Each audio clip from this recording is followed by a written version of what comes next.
Ladies and gentlemen, boys and girls, it's your boy, the Diamond Hands Prodigy, otherwise known as the one and only. How's everyone doing? Now, I know this video is long overdue. I do want to say thank you to all of you guys that have been tuning in to my Road to 100K challenge. Now, of course, with school and my surgery, there was a lot of time needed for me to rest up and finally be able to speak somewhat well without any pain interference. And so here I am, guys. So I do apologize in the delay, but welcome to Call Options Explained. Now, those that do invest, I'm pretty sure you've heard of the term stock options, specifically referring to call options. And don't worry, if you have no clue as to what a call option is, you've come to the right place, my friend. So we're going to cover a ton of information in this video. So if you need to, go ahead and get a loose leaf of paper, get a notebook and a pencil, because you will want to jot down some notes, because a lot of these terms are going to be thrown out at you, and you must understand how options work fundamentally in order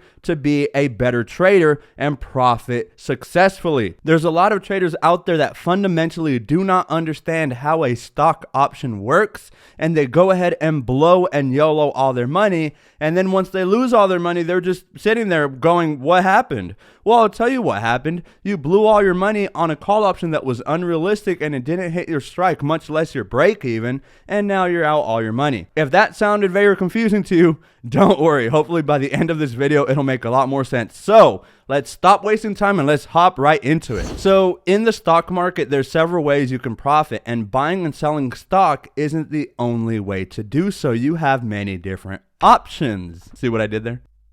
All right. I do also have these little note cards because I didn't want to miss anything. So there's a lot of crucial notes in here. So to begin, in a volatile market, and volatile basically just means that the market right now has a tendency to have very wild swings, both to the upside and also to the downside. In this kind of market, it's imperative that you know how many tools you have at your disposal, two of them being call options and put options. For this video, we're going to focus entirely almost all on call options and then refer put options over to a separate video. Options can be a very good investment strategy to minimize the risk of owning a long call. For example, so instead of waiting a year or 2 years for your stock to rise in value, you can make a bet against someone else that that stock will reach a predetermined price by a predetermined date and profit from it. And buying call options is a pretty much inexpensive way as compared to buying stock to add leverage to your portfolio. And what leverage basically is just the ability to utilize less upfront capital for more potential gains in the future. But obviously, not all is good with call options. There is still an enormous amount of risk. And by the way, here's the disclaimer. This video is not intended to be used as investment advice. Guys, stock options carry a significant amount of risk, and all I'm doing here is educating you guys on your options available. So please do your DD, please do your research, and make sure that that decision that you made is a decision made out of good judgment. So buying a call option on something like Tesla, as some of you guys know, Tesla currently is at upwards of $850.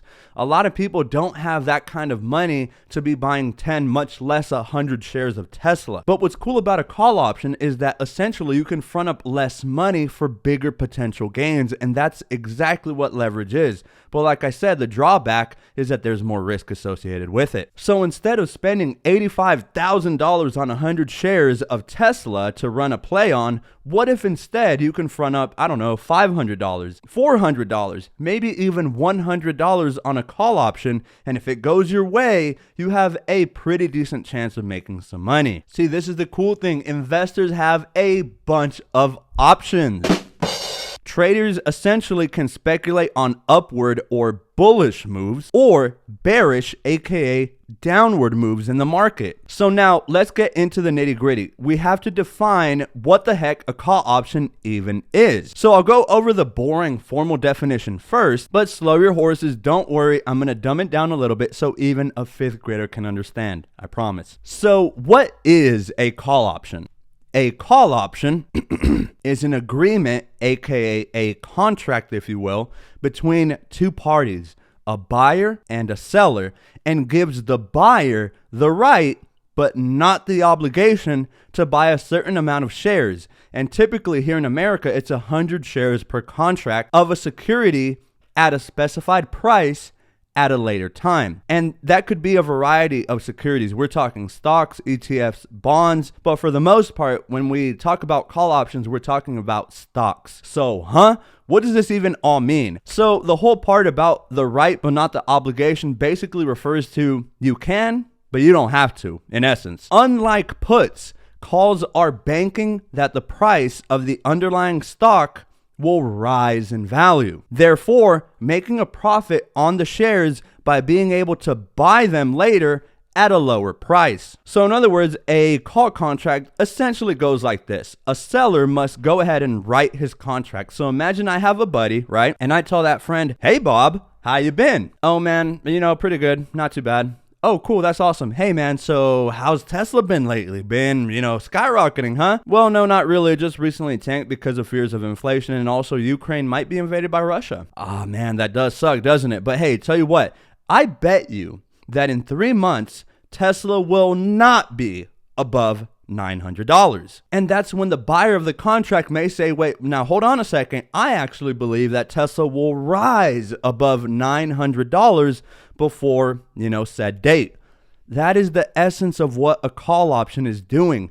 One party is betting that the price will rise, that's the buyer of the contract, and the opposite party, the seller, is banking that that stock is going to be either neutral or bearish. So in other words, from our example there, the seller is hoping that Tesla will remain below $900 by the date specified. All right, so there's a multitude of reasons on why you might want to dabble in stock options. A lot of people would say, well, why the unnecessary risk? Why wouldn't you just buy stocks instead? Well, one reason that you might want to dabble into stock options, and sadly is a popular one, is to YOLO your entire life savings like the average Wall Street bet degenerate. And then afterwards going long rope. I just want to say, horrible idea. Do not use call options to lose all of your net worth, please. I'll show you on in my road to 100K as well as future videos on how you can make a more informed decision. Trust me, that stock option that you're looking at will not rise 100% within the next 2 days. Please trust me on this one. Do not buy a ton of out the money calls expiring tomorrow. Please, you will lose your money, I promise you. The second reason could be for leverage. So maybe you're anticipating a big bullish move,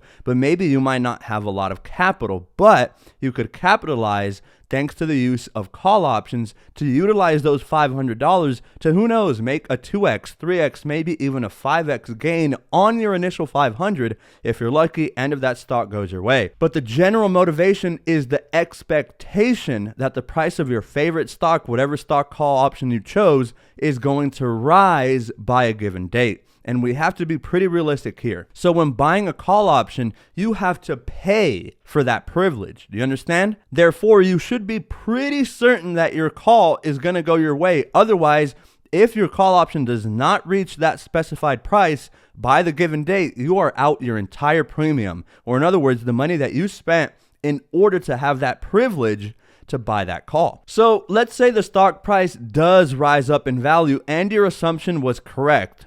Afterwards, you have a few bit of options. Number one, you could exercise early. And no, I don't mean hitting up Planet Fitness early in the morning. By early exercising, and by the way, this is not usually a good idea. Instead, a better idea, what you should probably do is to trade your contract with someone else. The act of exercising is baked into the definition of what a call option basically is. Essentially, when you're exercising your call option, your seller is fulfilling that obligation that they have so that you are able to buy 100 of the shares of your favorite stock at the specified price. Let me give you an example. If I have a $1,000 strike Tesla call that's expiring in 1 year, and let's just say by some off chance on Monday morning, right at the bell, Tesla skyrockets to $1,500, which again is very unrealistic. It could happen, but the chances are really slim. So with this example, let's say our strike price, which is our predetermined price point, is at $1,000. And if Tesla rises to $1,500, I could exercise my contract early. And that's an advantage of American call options. There's actually two different types of call options. There's American call options and European call options. On this channel, we're only going to focus on American call options. And basically the difference is that with American call options, you have that right. You can exercise or trade it early, whereas for the most part on European call options, there's none of that. You basically just have to wait until the end of your expiration cycle and then decide what you want to do at expiration. So American call options do have their advantages, but also do have a slight few of disadvantages. So continuing with our $1,000 strike Tesla call. So if I decided to exercise it early, what that would mean is that despite Tesla being at $1,500 per share at that moment, I have the right to buy 100 shares at $1,000 a piece. Do you see the advantage of this? The market is selling a Tesla share for $1,500, but if I was correct in my assumption, that call contract enables me to be able to buy shares of Tesla at $1,000 instead of $1,500. So what I could do is exercise that call option, buy 100 shares at $1,000 each, and then go on and immediately sell them right back to the market for $1,500, netting me a difference of $500 in profit per share. Now, the reason you wouldn't normally want to do this is because you're giving up a ton of extrinsic value, which I will go over in just a minute. Oh, and by the way, I'm going to put some timestamps down below. I really don't know how long this video is going to be. There's a lot to cover. And if you let me ramble on about stock options or the stock market in general, trust me, I can go for hours. So I'll put some timestamps down below on each of these topics in case you might be a veteran in call options, you might be a beginner. So then that way you can just jump to different sections. So typically on average, what people are going to do is not exercise a contract early. That's not to say that that's never going to happen. Sometimes you will get exercised early as a net seller, and you are forced to fulfill that obligation to that buyer of the contract if you are a seller. For right now, not to confuse you guys, we're mostly going to talk about buying calls and talk about selling calls later on, as selling calls is primarily what I like to do. So in other words, you can think about it like this. A call option is essentially a bet or a wager that you're making with a seller of a given stock contract that the stock will do the opposite of what that seller is intending for the stock to do. So like I mentioned, as a net seller of call options, that seller wants that call option to remain neutral or bearish. But you, as the buyer of that call option, you obviously want that stock price to rise. But here's the cool thing. Because you're only buying the option or the right to buy the shares later, you aren't totally obligated to actually buy those shares if the stock price does not go your way. So what I mean by this is, let's go back to our example about Tesla at $1,000. Let's say instead Tesla tanks down to $500. Well, that call option gives you the right, but not the obligation to buy those shares at $1,000.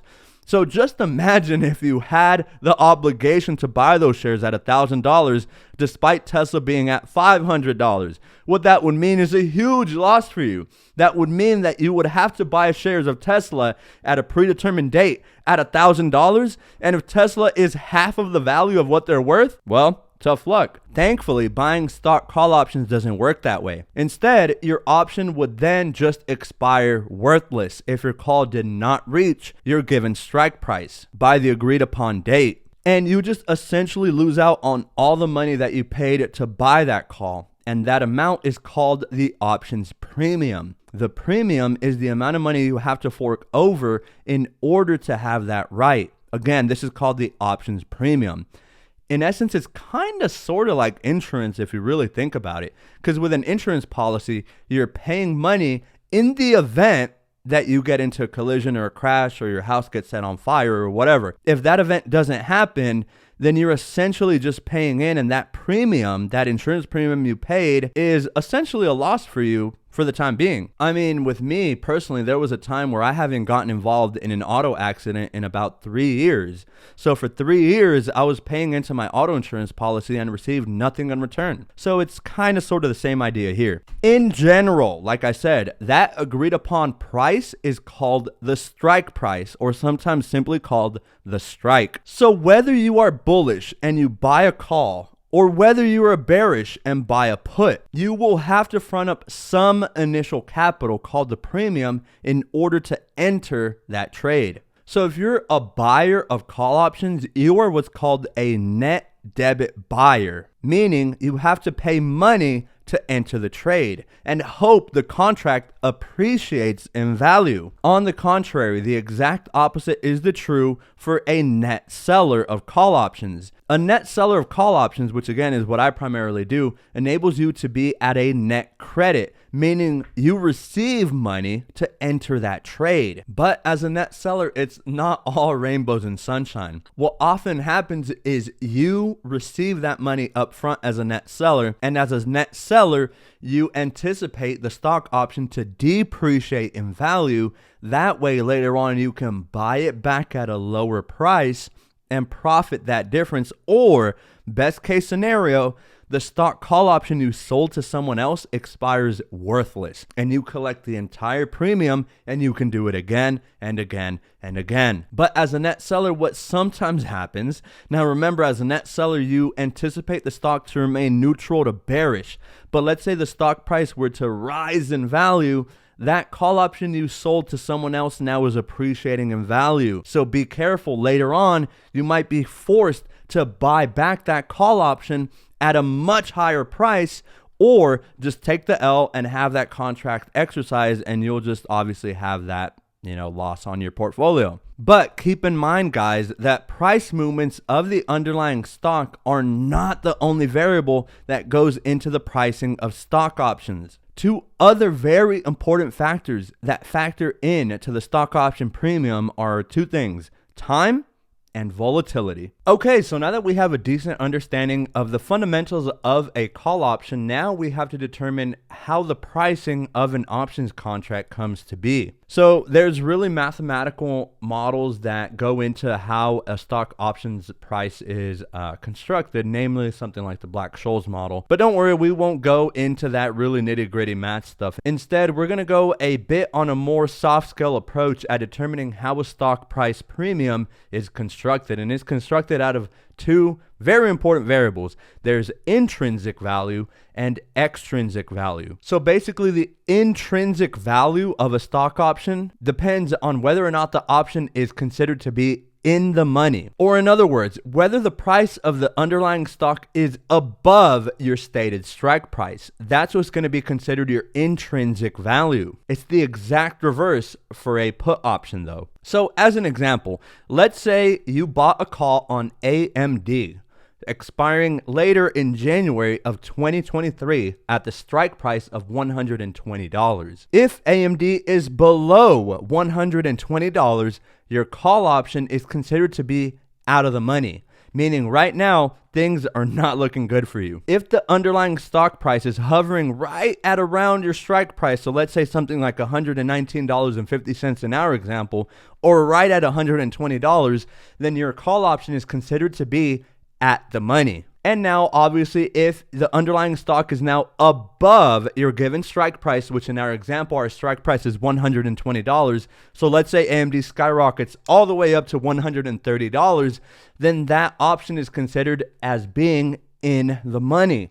And in terms of intrinsic value, if AMD does in fact rise to $130 and your strike price is at $120, that means that you have $10 of intrinsic value baked into your option. And if we fast forward to January 2023, and if the price of AMD for some reason remained frozen in time at $130 by the time of your expiration, then you will profit $10 worth of intrinsic value. And remember, a call option carries 100 shares of the underlying stock. So you would profit $10 per share of the 100. So in other words, you're profiting $1,000. Not bad. But remember, the whole point of call options is to hope that your call option expires in the money. And lots of times there's going to be so many swings on the up or down. So your stock option could very well go from being in the money to at the money to out the money to being back in the money. It's just a whole roller coaster. So some people like myself like to buy call options that are deep in the money. These kind of call options are referred to as L.E.A.P. And that acronym L.E.A.P.S stands for